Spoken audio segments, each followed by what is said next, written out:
বিএনপির লোকজন বোধহয় আর বিএনপির কথা শুনবে না, এটা পণ করে নেমেছে। মানে বিএনপির যারা অন্তত নমিনেশন পাচ্ছে, সভাপতি সেক্রেটারি হয়ে গেছে, বা ধরেন কিছু আছে অঘোষিত সভাপতি সেক্রেটারি বিভিন্ন এলাকার, ওই যে দেখেছিলেন না তলোয়ার নিয়ে আপনার বের হয়ে গিয়েছিল বিশ্ববিদ্যালয়ের মাঠে কুষ্টিয়াতে, তারপরে আপনার গরুর মাঠের ইজারা নিয়ে নিজেকে মোটামুটি অঘোষিত সম্রাট পরিচয় দিয়েছিল। এদেরকে ঠেকানোর জন্য এখন একমাত্র উপায় অবলম্বন বাকি আছে বিএনপির ভারপ্রাপ্ত চেয়ারম্যান তারেক রহমান সাহেব লাঠি হাতে, ঠেঙ্গা হাতে গরু তাড়ানোর মতো করে তার জেলায় জেলায়, উপজেলায় উপজেলায়, ইউনিয়ন ইউনিয়নে ঘুরে বেড়ানো। এছাড়া বোধহয় এদেরকে থামানো খুব মুশকিল।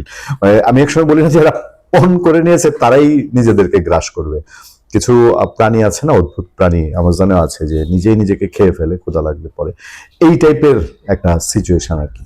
এর মধ্যে তো কত কাণ্ড ঘটিয়েছে তারা, এবং হুঙ্কার, এটা জামাত বিএনপি দুই দলই হুঙ্কার দিচ্ছে। জামাতের চিটাঙের শাহজাহান সাহেব হুঙ্কার দিল না, সব ওসি ডিসি এসপি তাদের কথা শুনতে হবে, তাদের কথায় উঠতে বসতে হবে।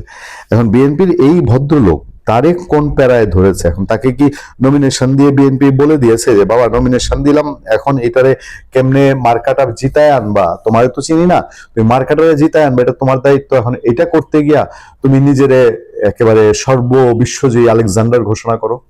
এরকম কোনো সিগন্যাল পেয়েছি কিনা দেখেন।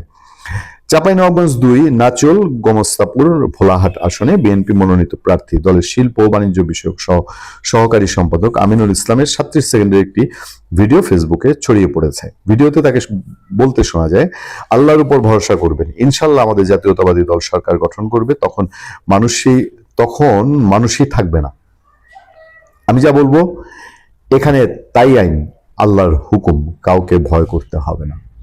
উনি যা বলবেন তাই। এরকম হয়েছিল আমাদের এলাকায়, বুঝছেন, এক ভদ্রলোক মোটামুটি দরবার সাজিয়ে বসেছিল, ওখানে পুলিশ, আইন শৃঙ্খলা বাহিনী, কারো কোনো পাত্তা ছিল না। তিনি এলাকায় যা বিচার আচার, খুন খারাপি যা হয়তো তিনি বিচার করতেন। শেষ পর্যন্ত তার মসনদও গেছে, আসনও গেছে, সেই দরবারও গেছে।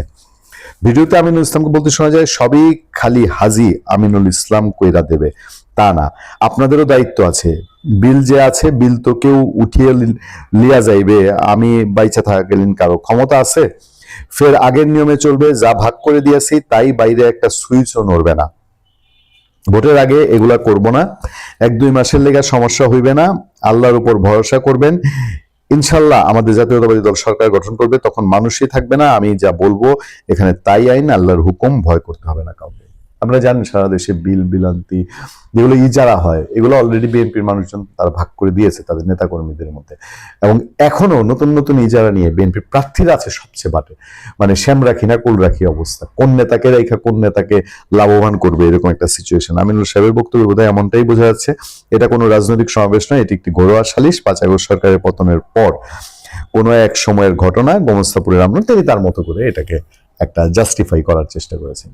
আমিনুল ইসলাম সাহেব প্রতীকী মাত্র, এরকম কত আমিনুল ইসলাম ঘরে ঘরে আছে, এবং এই বিএনপি যদি তাদেরকে নিয়ে সরকার গঠন করে, আমার তো মনে হয় হায় রে বিএনপি প্রার্থী করে তিনি বলছেন দেশের জন্য এই করব, শিক্ষার জন্য করব, নারীদের জন্য করব, ওই দিকে সময় দিবেন না, এই তাদেরকে যে নিজেদেরকে নতুন আল্লাহ দাবি করায় এদেরকে সামলাবেন, এটা বোধহয় আল্লাহ জানেন।